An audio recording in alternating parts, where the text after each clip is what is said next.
Tell the world what you intend to do, but first, show it. Chapter 8. Organized Planning. The crystallization of desire into action. The sixth step toward riches. You have learned that everything we create or acquire begins in the form of desire. Desire is taken on the first lap of its journey from the abstract to the concrete in the workshop of the imagination, where plans for its transition are created and organized. In Chapter 3, Desire, you were instructed to take 6 practical steps to begin translating your desire for money into its monetary equivalent. One of the steps you must take is the formation of a definite practical plan or plans through which this transformation may be made. Following are the basic instructions for making practical plans. Ally yourself with a group of as many people as you may need for the creation and carrying out of your plan or plans for the accumulation of money, making use of the mastermind principle. Compliance with this instruction is absolutely essential. Do not neglect it. Editor's comment: the Mastermind Alliance is built of 2 or more minds working actively together in perfect harmony toward a common goal. This concept was introduced in Chapter 6, Specialized Knowledge, and is described in more detail in Chapter 11, The Power of the Mastermind. This is the end of the editor's comment. Before forming your Mastermind Alliance, decide what advantages and benefits you may offer the individual members of your group in return for their cooperation. No one will work indefinitely without some form of compensation. No intelligent person should request or expect another to work without adequate compensation, although this may not always be in the form of money. Arrange to meet with the members of your mastermind group at least twice a week, and more often if possible, until you have jointly perfected the necessary plan or plans for the accumulation of money. Maintain perfect harmony between yourself and every member of your mastermind group. If you fail to carry out this instruction to the letter, you may expect to meet with failure. The mastermind principle cannot work where perfect harmony does not prevail. Keep in mind these facts. You are engaged in an undertaking of major importance to you. To be sure of success, you must have plans that are faultless. You must have the advantage of the experience, education, native ability, and imagination of other minds. This is the way it has been done by every person who has accumulated a great fortune. No individual has sufficient experience, education, natural ability, and knowledge to ensure the accumulation of a great fortune without the cooperation of other people. Every plan you adopt for making money should be the joint creation of yourself and every other member of your mastermind group. You may originate your own plans, either in whole or in part, but see that those plans are checked and approved by the members of your Mastermind Alliance. If your first plan fails, try another. If the first plan that you adopt does not work successfully, replace it with a new plan. If this new plan fails to work, replace it with still another, and so on, until you find a plan that does work. Right here is the point at which the majority of people meet with failure, because of their lack of persistence in creating new plans to take the place of those that fail. The most intelligent person living cannot succeed in accumulating money, or in any other undertaking, without plans that are practical and workable. Just keep this fact in mind, and remember when your plans fail that temporary defeat is not permanent failure. It may only mean that your plans have not been sound. Build other plans. Start all over again. Temporary defeat should mean only one thing: the certain knowledge that there is something wrong with your plan. Millions of people go through life in misery and poverty because they lack a sound plan through which to accumulate a fortune. Your achievement can only be as good as the plans you make. You are never whipped until you quit in your own mind.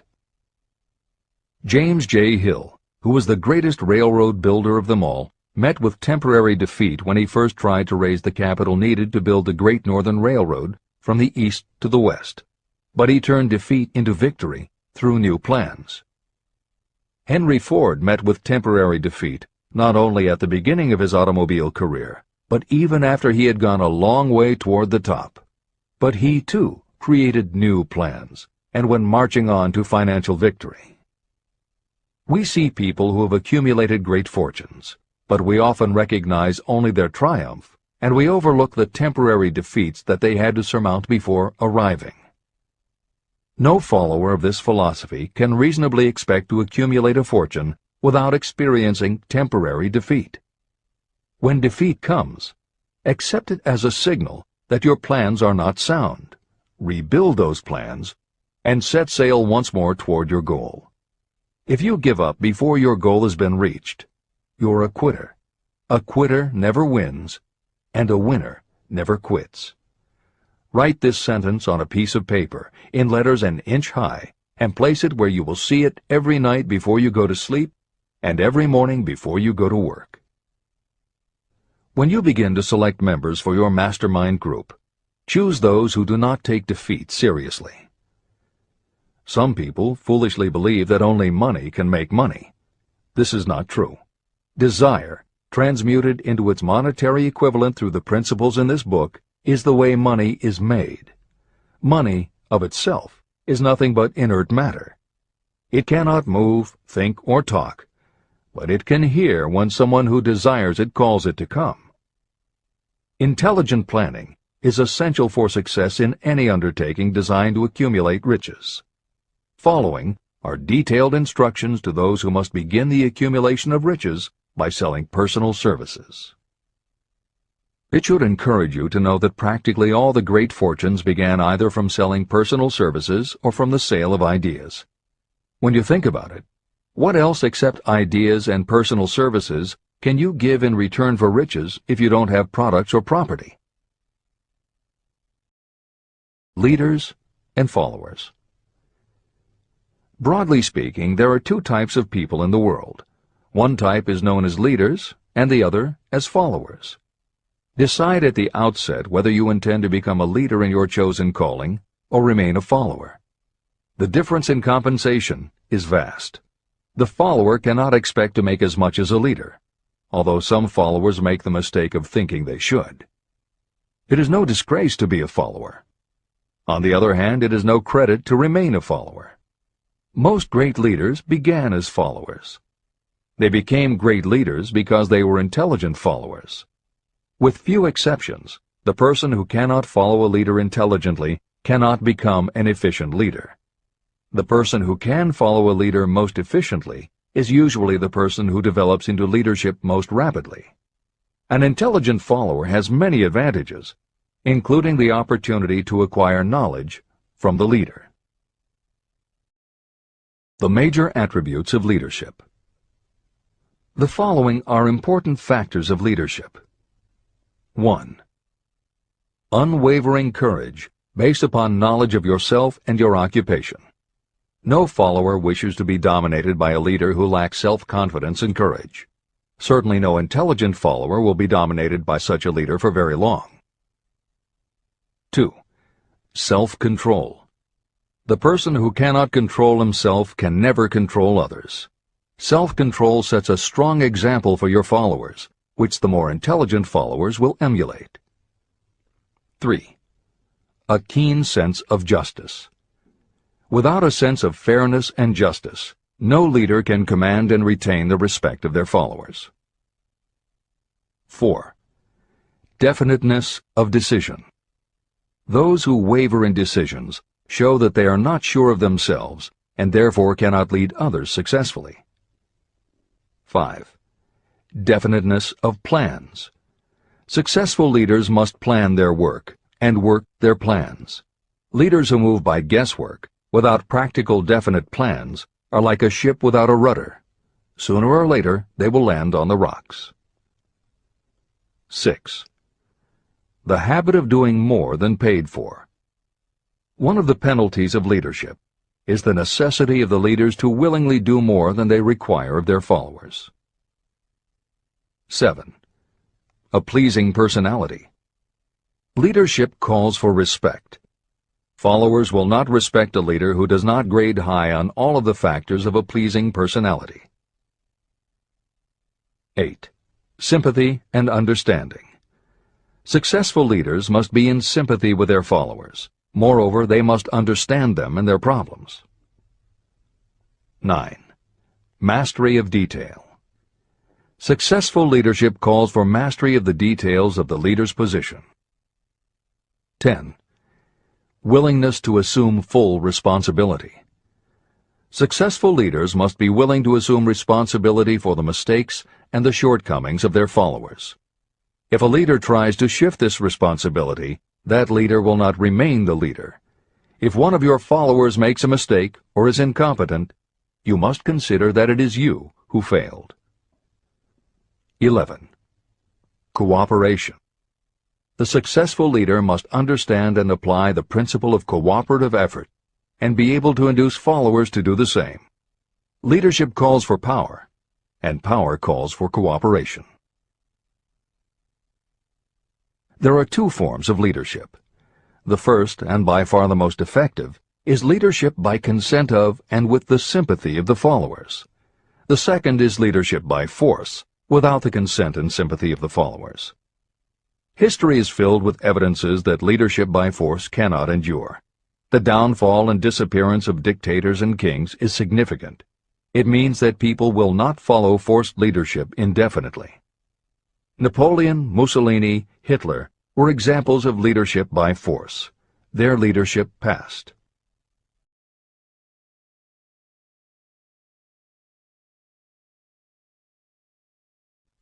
Editor's comment. The following may also be added to the list: Idi Amin, Francisco Franco, Saddam Hussein, Ferdinand Marcos, Slobodan Milosevic, Juan Perón, General Augusto Pinochet, Pol Pot, General Suharto, the Taliban leaders in Afghanistan, Marshal Josip Broz Tito, Joseph Stalin, and subsequent leaders of the Soviet Union, East Germany, and the other countries in the Communist bloc. This is the end of the editor's comment. Those that remain see their power eroding and slipping away. Leadership by consent of the followers is the only leadership that can endure.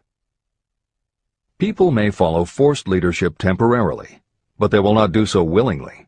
Successful leaders will embrace the 11 factors of leadership described in this chapter, as well as some other factors. Those who make these attributes the basis of their leadership will find abundant opportunity to lead in any walk of life. The 10 major causes of failure in leadership. The following are the major faults of leaders who fail. It is just as essential for you to know what not to do as it is to know what to do. 1. Inability to organize details. Efficient leadership calls for the ability to organize and master details. No genuine leader is ever too busy to do anything that may be required in the capacity as leader. Whether a leader or follower, when you admit that you are too busy to change your plans or to give attention to any emergency, you are admitting your inefficiency. The successful leader must be the master of all details connected with the position. That means, of course, that you must acquire the habit of relegating details to capable lieutenants. 2. Unwillingness to render humble service. Truly great leaders are willing, when occasion demands, to perform any sort of labor that they would ask another to perform. The greatest among ye shall be the servant of all is a truth that all able leaders observe and respect. 3. Expectation of pay for what they know, instead of what they do with what they know. The world does not pay you for what you know. It pays you for what you do, or what you induce others to do. 4. Fear of competition from followers. Leaders who fear that one of their followers may take their position are practically sure to realize that fear sooner or later. Able leaders train understudies to whom they may delegate any of the details of their position. Only in this way can leaders multiply themselves and be at many places and give attention to many things at one time. It is an eternal truth that leaders receive more pay for their ability to get others to perform than they could possibly earn by their own efforts. An efficient leader may, through knowledge of the job and a magnetic personality, greatly increase the efficiency of others and get them to render more service and better service than they could render without the leader's guidance. 5. Lack of imagination. Without imagination, the leader is incapable of meeting emergencies or of creating plans by which to guide followers efficiently. 6. Selfishness. Leaders who claim all the honor for the work of their followers are sure to be met by resentment. The really great leader claims none of the honors. Great leaders are content to see the honors, when there are any, go to their followers, because the great leaders know that most people will work harder for commendation and recognition than they will for money alone. 7. Intemperance. Followers do not respect an intemperate leader. Moreover, intemperance in any form destroys the endurance and the vitality of those who indulge in it. 8. Disloyalty. Perhaps this should have come at the head of the list. Leaders who are not loyal to their duty, and to those both above and below them, cannot maintain their leadership for long.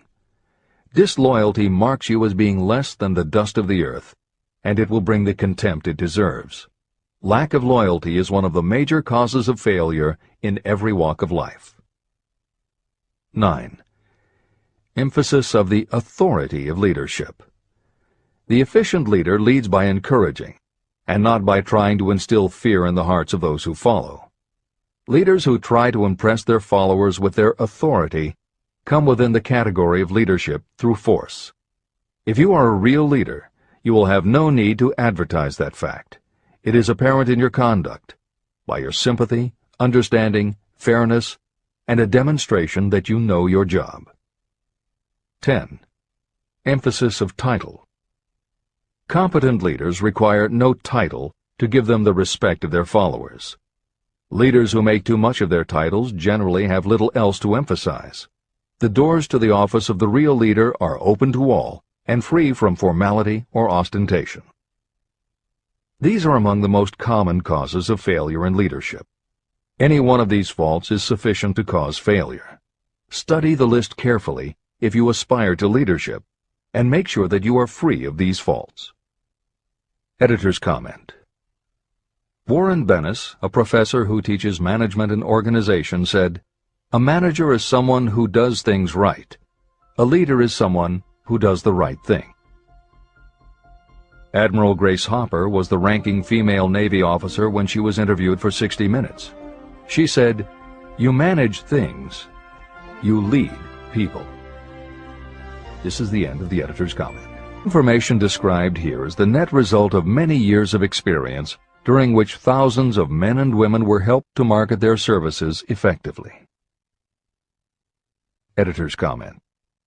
The Internet, email, and faxed resumes have radically changed the way employers search for new employees, and the way that most people apply for jobs.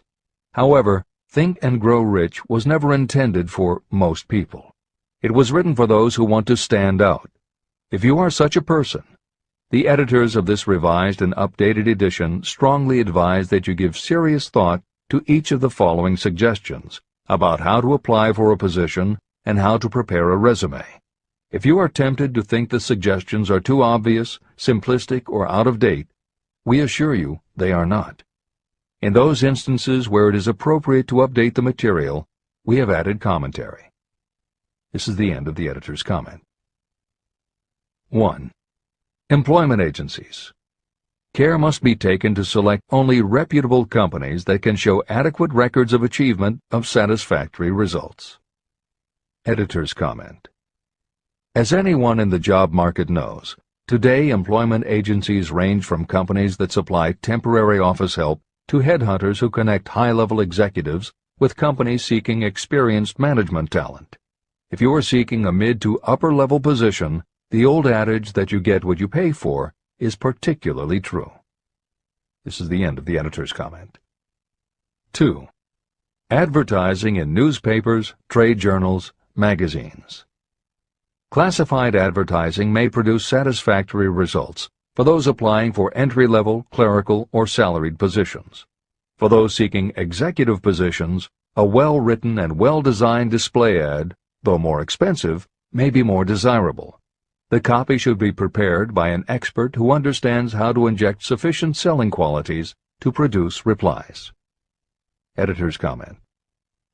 For individuals, the display ad approach is not very common in the contemporary job market. But for that reason, if you are sure of the position you want, a well-written and well-designed ad selling yourself and placed in the right trade paper or industry journal might be just the thing to get the attention you want. However, if you attempt this approach, be prepared that it will be an expensive experiment. In effect, you will have gone into the advertising business, and it is a rule of thumb in advertising that a single ad rarely sells anything. It usually requires multiple exposures before the buyer, the potential employer, is motivated to buy, hire, a product, you. This is the end of the editor's comment. 3. Personal letters of application. These should be directed to particular firms or individuals that could need the kind of service or experience you have to offer. Letters should be neatly typed always and signed by hand. You should include a complete resume or outline of your qualifications. Both the letter of application and the resume should be prepared by an expert. Editor's comment. In the contemporary job market, sending a letter of application when no job has been advertised can in fact be a very successful approach. But this is only for those who truly know what they want and will take the time to prepare a convincing presentation. Managers in a position to hire always have an eye out for good prospective employees. If they receive a well-constructed and intriguing presentation that clearly states you are interested in a position whenever one is available, it will not be thrown away. And the first thing good managers do when a position comes open is go to their files. When that happens, if your presentation made a good and convincing impression, it will be there. The only question is, are you willing to make yourself available when they are ready for you? If you are just blanketing everyone with a stock letter in hopes of getting a job, it very likely won't work. This approach is not for someone looking for a job. This approach is only for those who really want a specific career. This is the end of the editor's comment.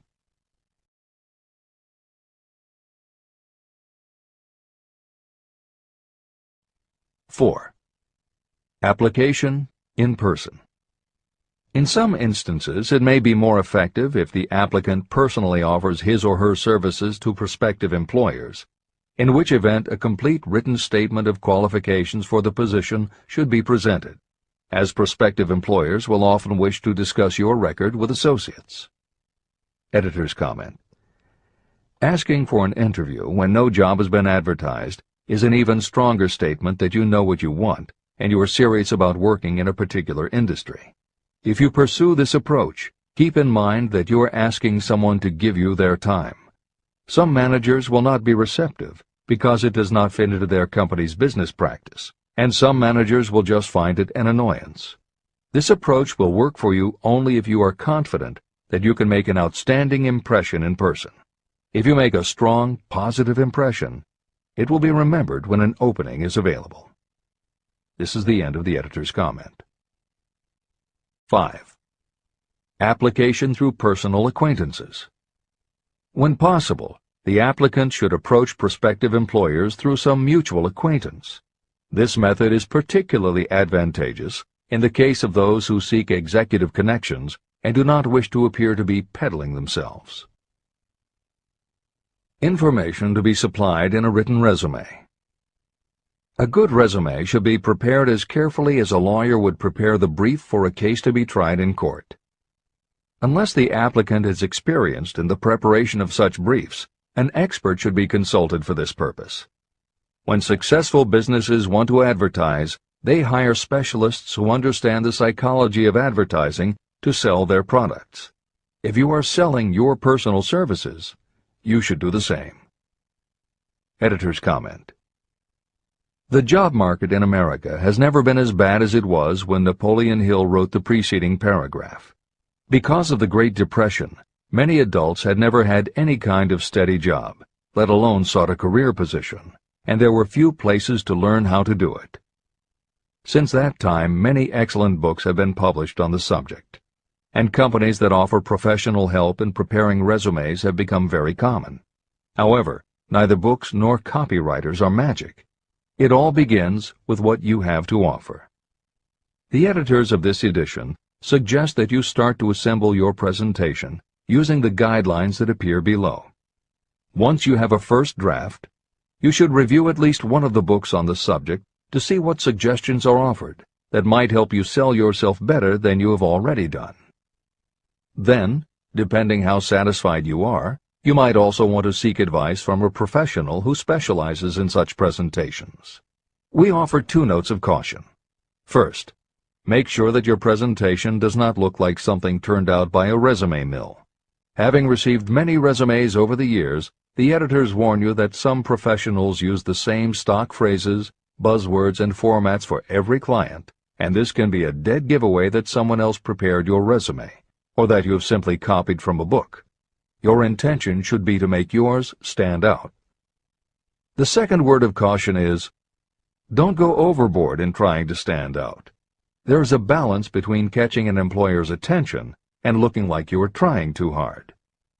For instance, if you are a New York marketing executive applying to a Los Angeles company, sending your application with a bag of fresh bagels by next morning FedEx would probably make a good impression, whereas sending a dartboard with your picture in the center might be viewed as just a little too cute and a little too much. Clever is good, but professional is a must. Never be so clever that you don't look professional. Following are a set of guidelines for preparing your resume. Because part of your search for a position will involve responding to ads for job openings, and because it has become common to respond by faxing applications and resumes, Napoleon Hill's guidelines should be used to prepare 2 separate presentations. As Hill suggests below, you should prepare an elaborate presentation to be used when mailed or presented in person. But you should also prepare a second, shorter version that is designed specifically to be faxed. Take care to make your fax version complete and interesting, but it should be no more than 3 pages. The following information should appear in your presentation. 1. Education. State briefly but definitely what schooling you've had and in what subjects you specialized in school, giving the reasons for that specialization. Editor's comments. Never exaggerate. This is very serious advice, and it applies not only to education, but also the next 2 categories, experience and references. Smart employers will check in all 3 areas. Labor laws have become so demanding that employers filling responsible positions are very cautious about whom they hire in the first place. There are rules about such things as the difference between salaried and hourly employment, sexual harassment, what constitutes grounds for dismissal, what questions can and cannot be asked in job interviews, and a host of other things that leave the employer open to potential lawsuits. Consequently, smart employers, the kind you want to work for, will check your education, experience, and references. Also, bear in mind, you are providing information that will follow you for the rest of your career. If you keep up with the news, you know that in recent times even executives headed for the top have been dismissed. Military men have resigned in disgrace. Politicians have been removed from office, and professors have been forced to resign, all because someone looked into their background and found that they had exaggerated their qualifications. This is the end of the editor's comments. 2. Experience. If you have had experience in connection with positions similar to the one you seek, describe it fully. Give the names and addresses of former employers. Be sure to clearly point out any special experience you may have had that would equip you to fill the position you seek. 3. References. Practically every business firm wants to know as much as possible about the background of prospective employees who seek positions of responsibility. Attach copies of letters from former employers, from teachers under whom you studied, and from prominent people whose judgment may be relied upon. 4. Photograph of yourself. Include a recent professional photograph of yourself as a part of your presentation. Editor's comment. In the contemporary job market, This is not a common practice at all. However, from personal experience, the editors of this edition know it can be advantageous. We have received only one such job application, but unquestionably it was the photograph that prompted us to ask the applicant to come in for an interview. If you are confident that your appearance makes a good, professional impression, you may want to consider this unusual approach. There is the danger that you may be seen as vain or self-centered, but it could also be the thing that gives you an edge. This is the end of the editor's comment. 5. Apply for a specific position.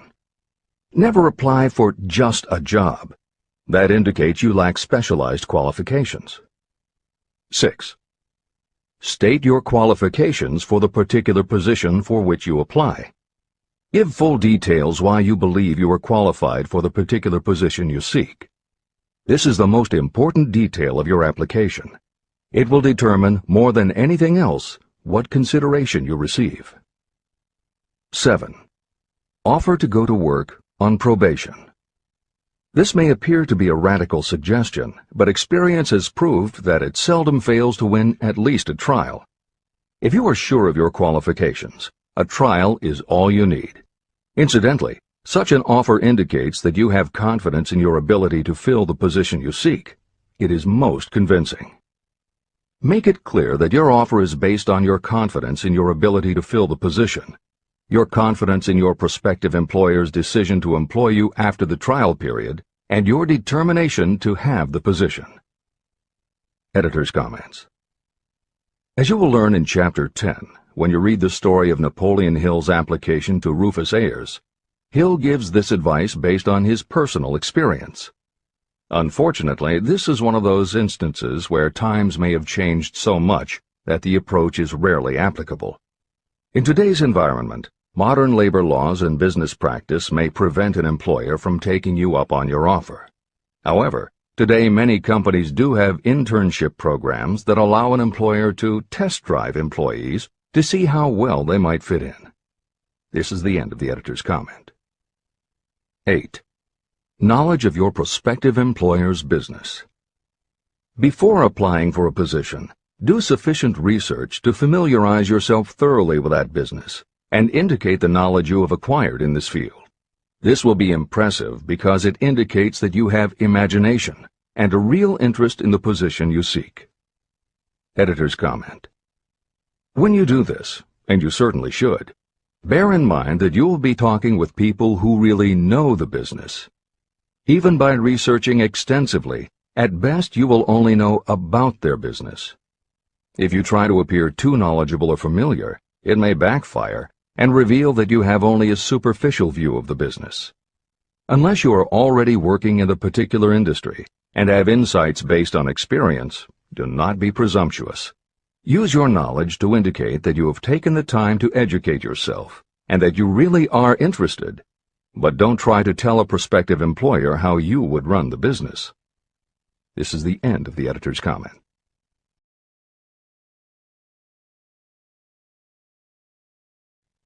Remember that it is not the lawyer who knows the most law, but the one who best prepares his case who wins. If your case is properly prepared and presented, your victory will have been more than half won at the outset. Do not be afraid of making your presentation too long. Employers are just as much interested in purchasing the services of well-qualified applicants as you are in securing employment. In fact, the success of most successful employers is due to their ability to select well-qualified lieutenants. They want all the information available. Editor's comment. As noted above, when faxing a resume, it should be no more than 3 pages and should state that you will be pleased to provide a more detailed resume if required.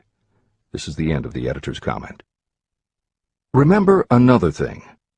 Neatness in the preparation of your resume and application will indicate that you are a painstaking person.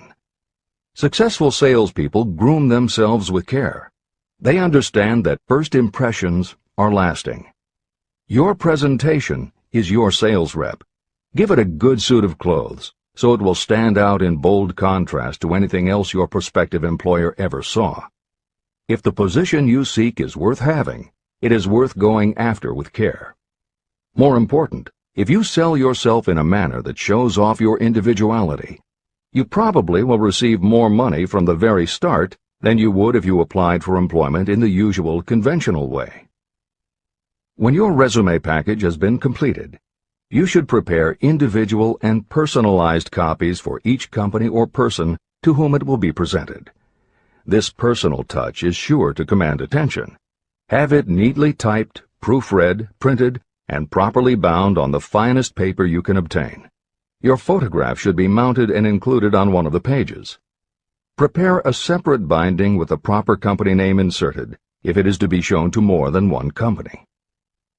If you seek employment through an employment agency, have the agent use copies of your presentation in marketing your services. This will help to gain preference for you, both with the agent and the prospective employers. I've helped to prepare presentations for clients that were so striking and out of the ordinary that they resulted in the employment of the applicant without a personal interview.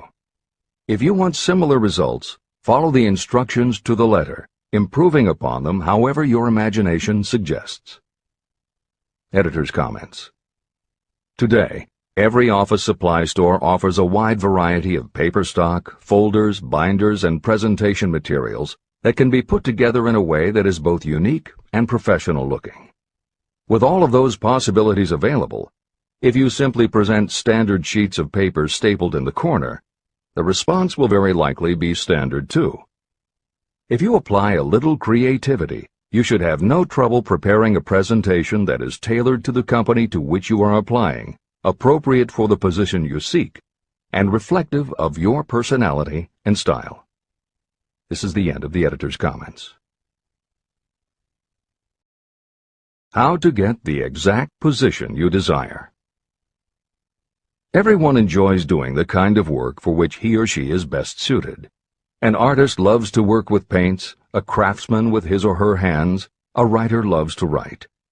Those with less definite talents have their preferences for certain fields of business and industry. If America does anything well, it offers a full range of occupations. 1. Decide exactly what kind of a job you want.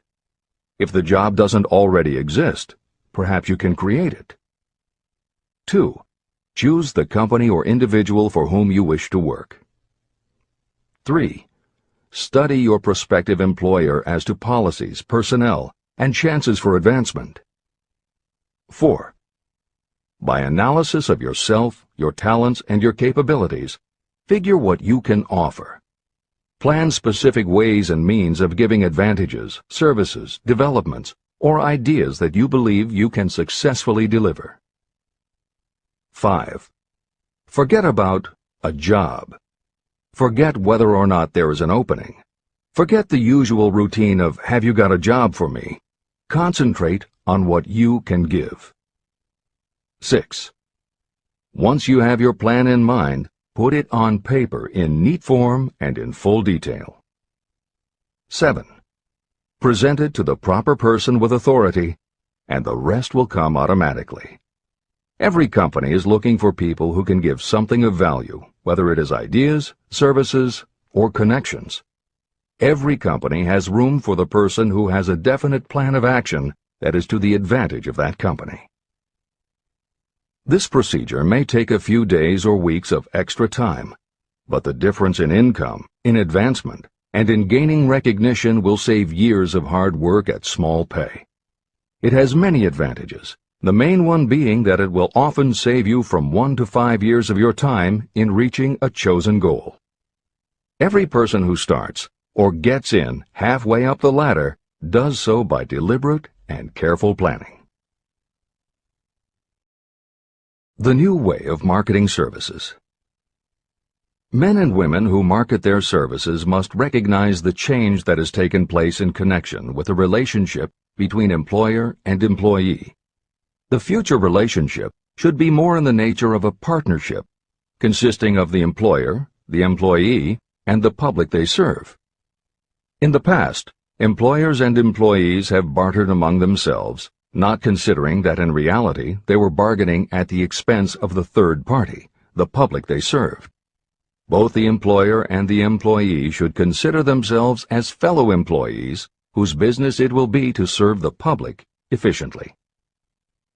Editor's comment. In the preceding paragraph, Napoleon Hill once again demonstrates his foresight into the future direction of American business.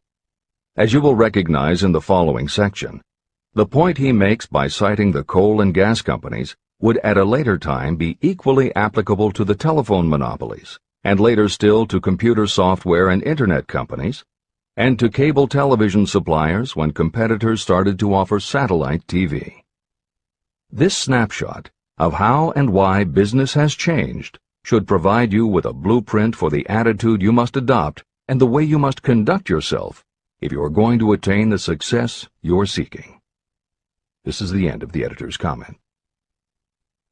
During the Depression, I spent several months in the anthracite coal region of Pennsylvania, studying conditions that all but destroyed the coal industry. The coal operators and the unions drove hard bargains in negotiating their labor contracts. The cost of the bargaining was passed on to the customer by adding to the price of the coal. However, in the end, they discovered their actions had worked against them.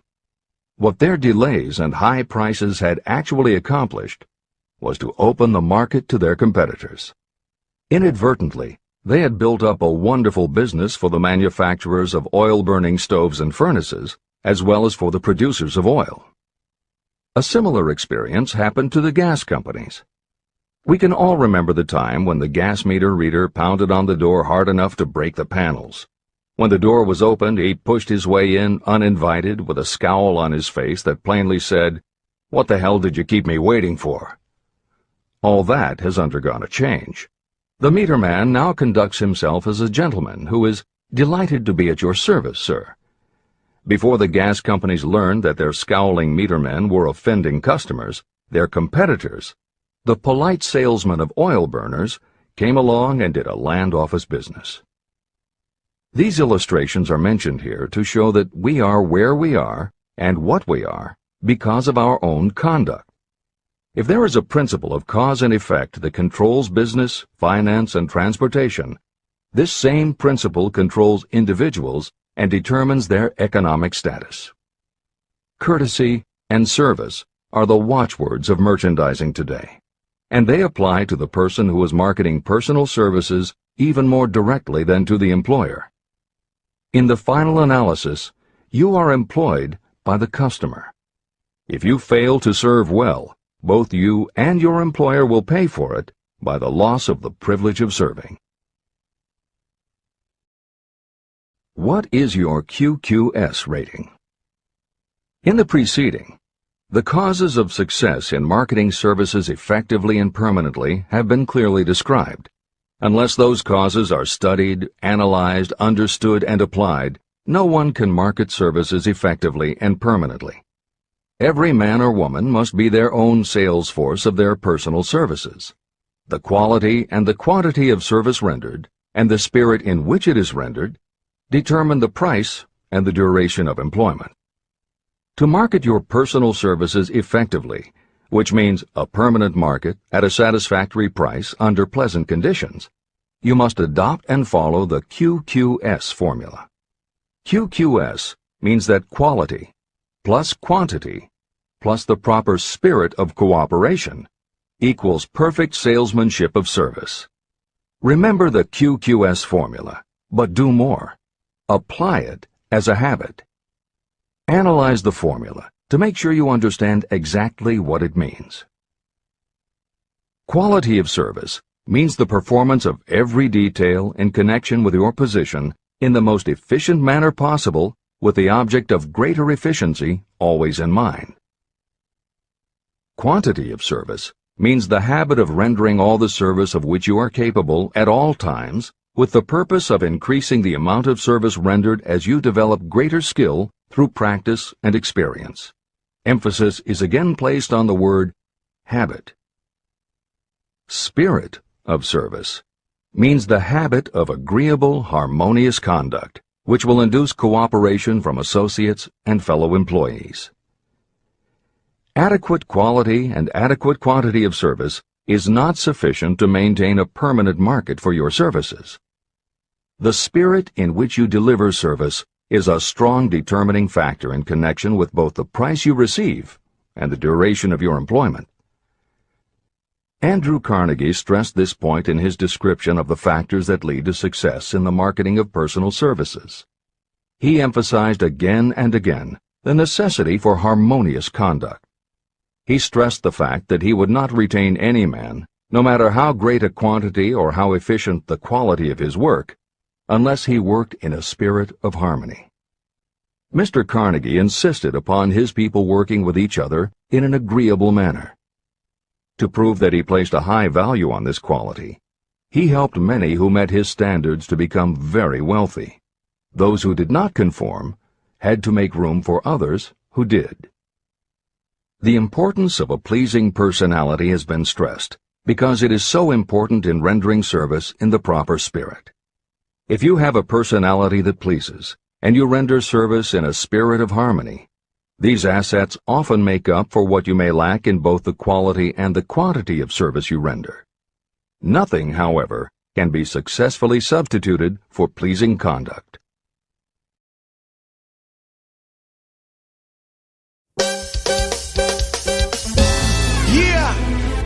I'm Rosary Bemay, Promotional copy. Cashier Royal, Tagal.